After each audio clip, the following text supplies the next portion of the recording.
Savannah Rhodes was 42 when she finally learned how to breathe without permission. She had the kind of warm brown eyes that softened when she listened and hardened when she remembered.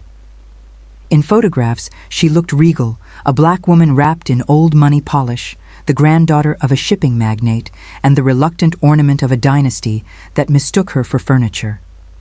Strangers praised her elegance and her philanthropy, but the people closest to her carved at her with words sharp enough to split bone. Fat heiress, they said, half joking, quarter whispered, three-quarters cruel.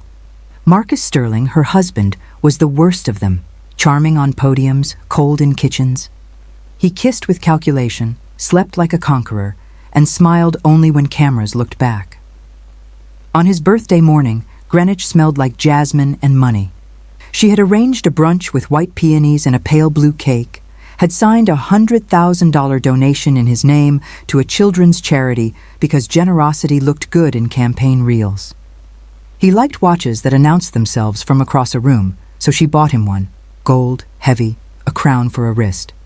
At 10:16, she came down the stairway with the certificate in an envelope, expecting at least a flash of gratitude. The dining room was empty. Voices drifted from the parlor.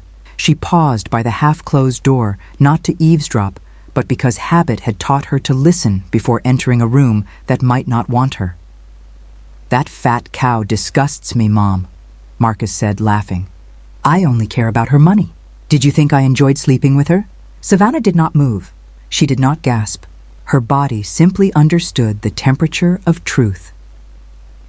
Evelyn Sterling's voice, smooth as antique marble, answered, "Then pretend. Pretend until everything is in your name. After that, you know what to do. Her time in your life is numbered. She looks like an overstuffed piñata, full of regrets instead of candy." They laughed like people who had sold their shame for a good price. The envelope slipped from Savannah's hand without sound. Her face stayed beautiful and still. Her legs trembled once, a quiet earthquake no one would ever see. She walked back up the stairs and closed the bedroom door behind her, the smile still pinned to her mouth like a brooch too heavy for the dress. She didn't confront them at dinner.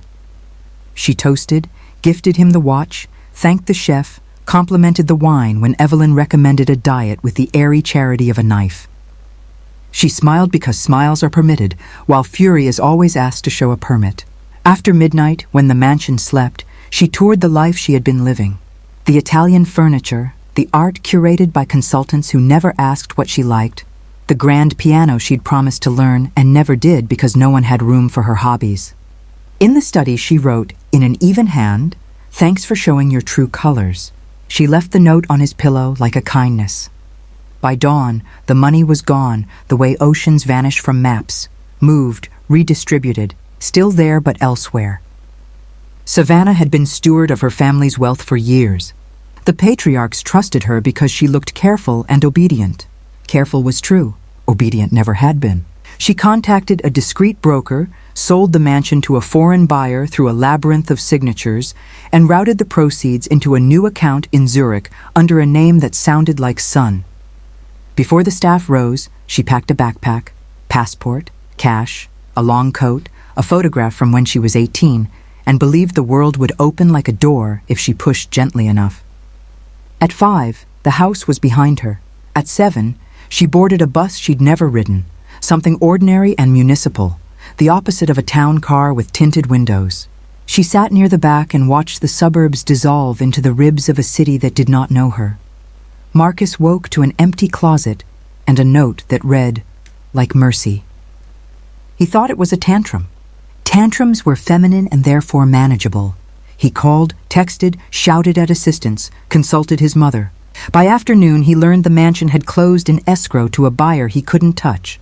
The accounts had moved under signatures he could not forge, and the bank had issued a routine statement that wasn't routine to a journalist who had been sharpening a file on him for months.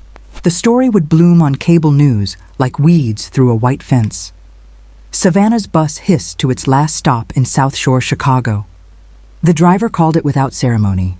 The air smelled like damp concrete and barbecue smoke. No one recognized the woman who had smiled on charity covers 2 days before. She rented a room from a wary woman with hurricane eyes who said she didn't issue refunds and didn't tolerate chaos. The room had a fan that wobbled, a window that let in weather but not view, and walls that wore their damp like a confession. Savannah paid a month in cash. She lay on the thin mattress. She did not cry. She slept like survivors do, shallow, alert, with one hand on the backpack. The neighborhood wasn't poor so much as bruised. Stoops held stories. Murals faded but refused to disappear.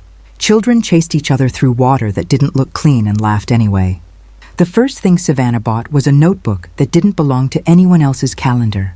She wrote phrases when her chest felt crowded. Fear is a cage with open doors. I will not decorate prisons. Kindness counts most when it doesn't trend.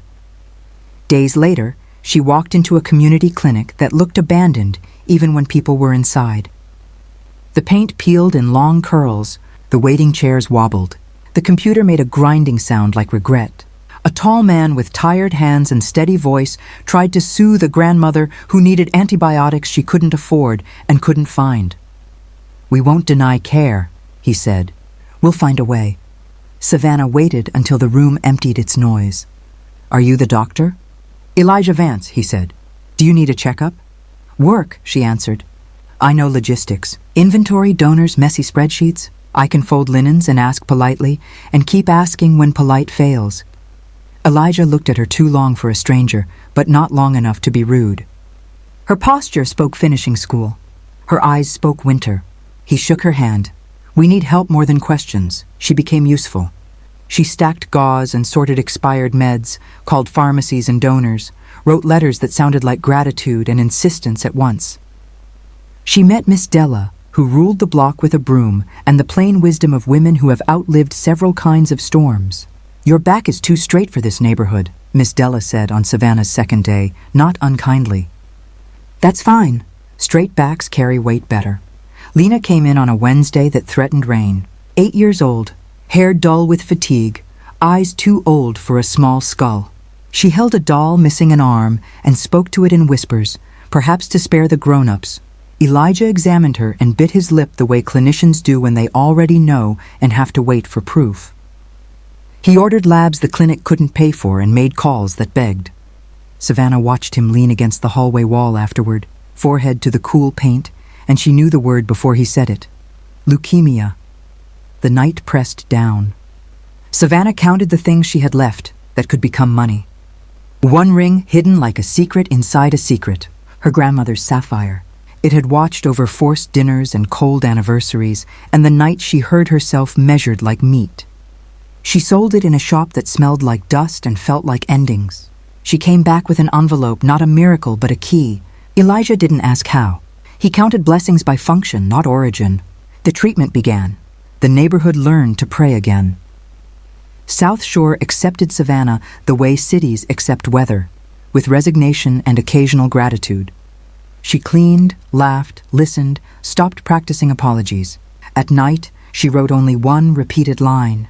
I never had time for the poor until I became one of them. She told people her name was Maya Solar. It sounded like a sunbeam drawn with a child's crayon. It was easy to wear. Some names fit like shoes you can walk in. One afternoon, Elijah took a phone call that pressed an old bruise under his ribs. He stepped outside for air and came back smelling like cigarettes and memory. You okay? Savannah asked. Old file, he said. A family named Sterling. He said it like glass in the mouth. Savannah's heart stepped backward. Common name, she lied mildly. He didn't push. He had the kindest kind of suspicion, the kind that waits until truth volunteers. Weeks passed in the slow logic of clinics. Symptoms, relief, recurrence, paperwork that resisted pens. Savannah organized a neighborhood fair to raise money and oxygen for spirits. The women baked and braided. The men hauled tables like they were lifting burdens for once that were light. Music returned to the street. Lena sold bracelets woven from red thread, a small economy of hope. In the middle of laughter, the girl collapsed. Blood brightened her lip like lipstick from a cruel future. The quiet that followed felt like a held breath. Elijah ran, Savannah ran, the whole block ran. Progression, Elijah said later, the word grim as a gavel. We'll need more. Savannah's fingers ached with the memory of her ring. She was relieved she had given it away before she was tempted to keep it. She hustled donors into giving up on cynicism for a day. She wrote to a foundation under a name she no longer claimed and received a grant under a name she had made. The bad days came in clusters, but some days were good in ways that felt almost indecent. Savannah visited an abandoned brick warehouse at the edge of the neighborhood. Pigeons claimed the rafters. Light came through in polite strips.